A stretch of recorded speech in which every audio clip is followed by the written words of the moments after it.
Assalamualaikum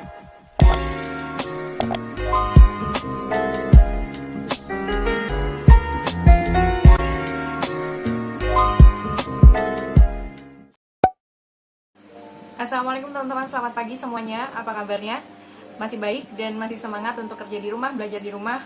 Dan buat teman-teman yang masih harus bekerja, nggak bisa kerja di rumah, harus tetap berangkat ke kantor atau ke tempat kerjanya, pastiin aja kalian harus safety, jaga kesehatan, harus minum vitamin, harus rajin pakai hand sanitizer, cuci tangan, dan lain-lainnya. Kalian tahu harus bagaimana. Semoga kita semua safety dan corona ini tentunya segera berakhir. Nah, teman-teman, di pertemuan kali ini kita akan membahas tentang pendefinisian. Apa itu pendefinisian? Nanti kita bahas. Biasanya pendefinisian ini disandingkan dengan materi penamaan. Tapi penamaan sudah dibahas oleh rekan saya. Videonya ada di sini, teman-teman bisa langsung klik. Nah, kalau kita ngomongin pendefinisian, teman-teman pernah nggak sih cari di Google definisi tentang ini, definisi tentang itu, definisi macam-macam begitu kan di Google. Nah, kali ini kita akan membahas beberapa jenis definisi.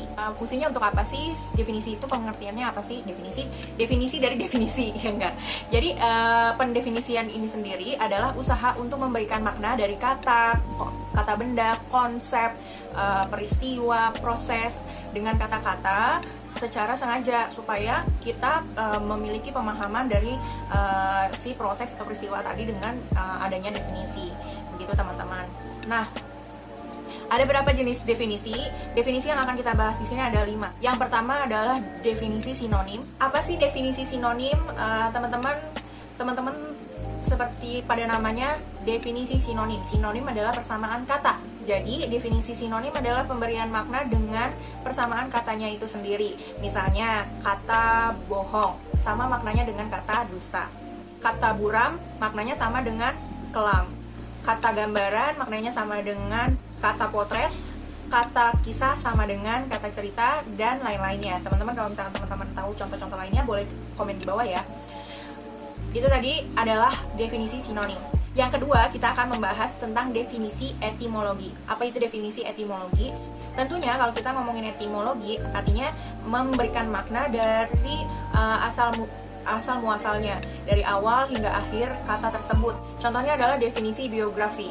Menurut definisi secara etimologi, biografi berasal dari bahasa Yunani. Bios artinya hidup dan graphen artinya menulis. Jadi biografi maknanya secara etimologi adalah riwayat hidup seseorang yang dituliskan oleh orang lain. Seperti itu teman-teman. Yuk kita langsung ke jenis definisi yang ketiga.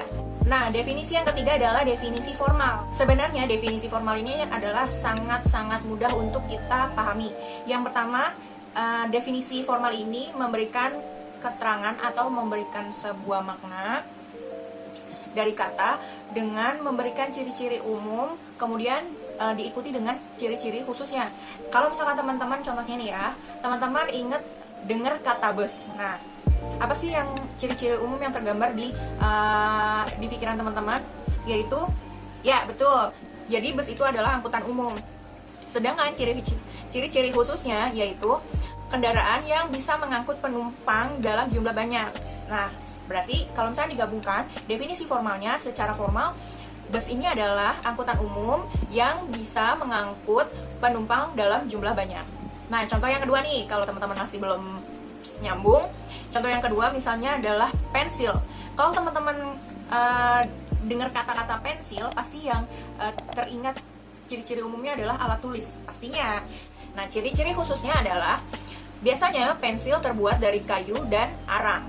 Jadi, kalau misalnya secara definisi formal, pensil pengertiannya adalah alat tulis yang terbuat dari kayu dan arang. Seperti itu teman-teman. Gimana? Udah mulai panas nih? Semoga teman-teman sampai sini masih bisa memahami ya.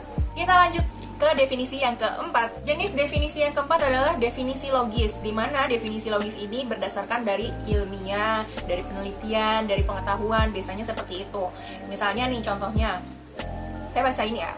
Air adalah zat cair yang jatuh dari awan sebagai hujan, mengaliri sungai, menggenangi laut dan danau, merupakan unsur pokok dari kehidupan, campuran dari hidrogen H2O, tanpa bau, tanpa rasa, tanpa warna, tapi tampak kebiru-biruan jika di lautan. Nah, air dapat membeku pada suhu 0 derajat dan dapat mendidih pada suhu 100 derajat Celcius. Nah, itu adalah contoh dari definisi logis. Kita lanjut ke definisi berikutnya. Definisi yang kelima atau definisi terakhir adalah definisi batasan atau biasa juga disebut definisi operasional.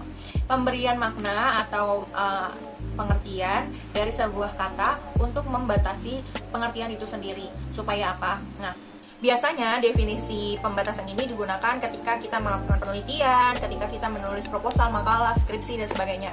Definisi ini digunakan supaya kita membatasi pengertiannya dan kita tidak membahas secara luas. Apa yang kita mau bahas, itu yang kita fokuskan. Seperti itu teman-teman. Contohnya apa? Misalnya air lagi. Dalam sebuah proposal, pengertian air yang dimaksud di sini adalah kebutuhan pokok manusia yang digunakan untuk mandi, mencuci, terus makan, minum, seperti itu. Nah, contoh yang kedua, pendefinisian batasan adalah pada tulisan kali ini, pengertian wanita yang dimaksud adalah perempuan yang berusia 20-28 tahun yang rajin bersolek baik di rumah maupun di luar rumah.